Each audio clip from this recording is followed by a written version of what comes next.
extra pera? Tapusin mo ang vlog ko para malaman mo ang tips ko. Ako nga pala si Loris, nanaypreneur ng Australia. Tondo ako originally. Ang buhay ko ay mahirap talaga. As in, hirap. Paano ba kami nakapag-survive? Dahil lang sa diskarte. Tip number 1, diskarte. Tip number 2, kapal ng mukha. Ganun lang. Kailangan meron kang diskarte sa buhay. Nung unang panahon, mga teenager pa ako, or sabihin na natin na 11, 12 years old ako, kumakain lang kami, maswerte na kaming kumain kung 3 beses sa isang araw. As in, yung buhay namin, hindi kagandahan. Pero, sa ngayon, iba na ang istorya. Kasi, napagtagumpayan namin yung sitwasyon na meron kami. Dating kumakain ng 3 beses ang araw, ngayon, masarap na ang ulam ko. Natin kung ano dapat mong gawin para kahit paano magkaroon ka ng extra income o magkaroon ka ng extra pera. Alam mo ba nung nakaraang mga ilang linggo, isa sa mga pinsan ko ang nag-post sa wall niya. Ang sabi niya, ang hirap daw talaga mabuhay sa Pilipinas ngayon. Kasi yung minimum wage, kulang kapag 3 ang anak mo. Totoo naman yun. Kahit nga nung nasa Pilipinas pa ako, 2 na kami ng asawa ko nagtatrabaho, kulang na kulang talaga yung pera. Kaya nakapag-desisyon kami na pumunta ng ibang bansa para kahit paano, magkaroon ng magandang kinabukasan ang pamilya ko. Hindi ko naman sinasabi lahat ay kailangan pumunta ng ibang bansa para magkapera. Ang napag-isip-isip ko lang nitong panahon na ito, kailangan, kung ikaw medyo naghahanap ng extra income, kailangan una nga madiskarte ka. Pangalawa, hindi mo kailangan ng extra pang pera para magkaroon ka ng hassle. Ang gagawin mo ay yung kung anong meron ka. Pag-isipin mo maigi kung ano ba yung kaya mong iserbisyo sa iba kapalit ay halaga. Halimbawa, kung sabihin na natin na nasa mababang lugar ng antas tayo. Kasi noon, yung side hustle namin ng nanay ko, labandera. Baka pwede mong gawin yon. Siyempre ngayon, hindi na uso labandera kasi may mga washing machine na. Maglaba ka ng kung may washing machine ka, kumuha ka ng mga kapitbahay mo. Magtanong-tanong ka, sabi ko nga sa'yo, di ba kapal na mukha, una yon. Magtanong-tanong ka sa mga kapitbahay mo kung sinong gusto magpalaba. Kasamang tupi at plancha, serbisyo yon. O ba, kung ilan yung mga kapitbahay mo tamad maglaba at magtupi at magplancha, di magkano pera na rin yun, hindi ba? Pangalawa, kung ikaw ay teenager, kasi naalala ko nung teenager ako, syempre, nag-aaral pa ako niyan, nagtatrabaho pa ako niyan.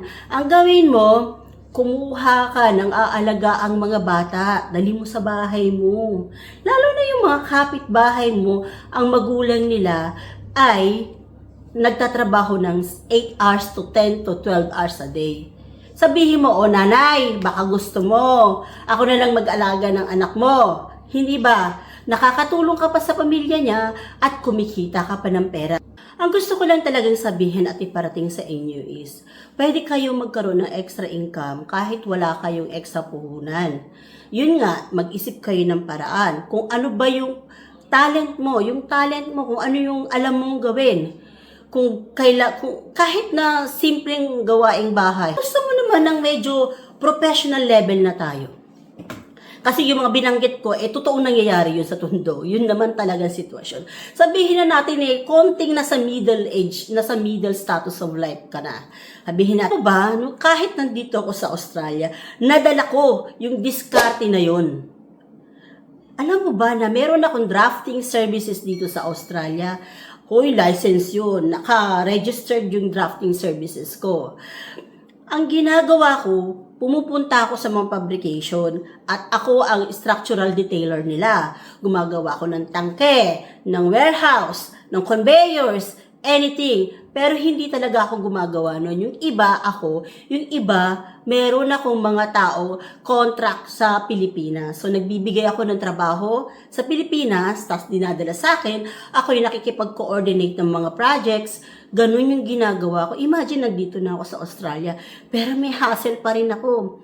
After that, let's go forward. Let's say, nagkaroon ka na ng hassle, kumita ka ng extra, Huwag mong saan-saan dadalhin yung kita mo. Kung malakas ang loob mo, ipang business mo yung extra hustle na yun, yung income ng hustle mo. Katulad ako, ang ginawa ko, nag-experiment ako ng LG Worldly. So yung kinita ng drafting services ko, nilagay ko sa trading ng alahas. Ganon. Kaya ang tingin ko, hindi tayo maghihirap eh.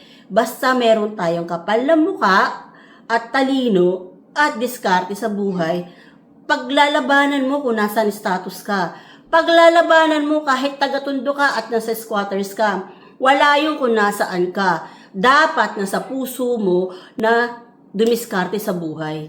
Yun lang. Naniniwala ako, hindi mahirap ang Pilipinas. Kaya ang kalaban ng lahat yung kahirapan, nasa isip lang natin yan. Kailangan mo magtagumpay sa kahit anong paraan, basta sa tama, ha? At sa tulong ng Panginoon. Tara, paglabanan natin ang emosyon na mahirap tayo. Bawal magdrama. Alam ko nagandahan ka sa content na ito. Kaya naman, yung ibinigay kong inspiration sa'yo, baka gusto mong i-like o i-share at pusuan mo na rin. Kilos-kilos ko, huy, baka ma-stroke, no? Ako si Loris. Good day and always have positive vibe. Adios and God bless!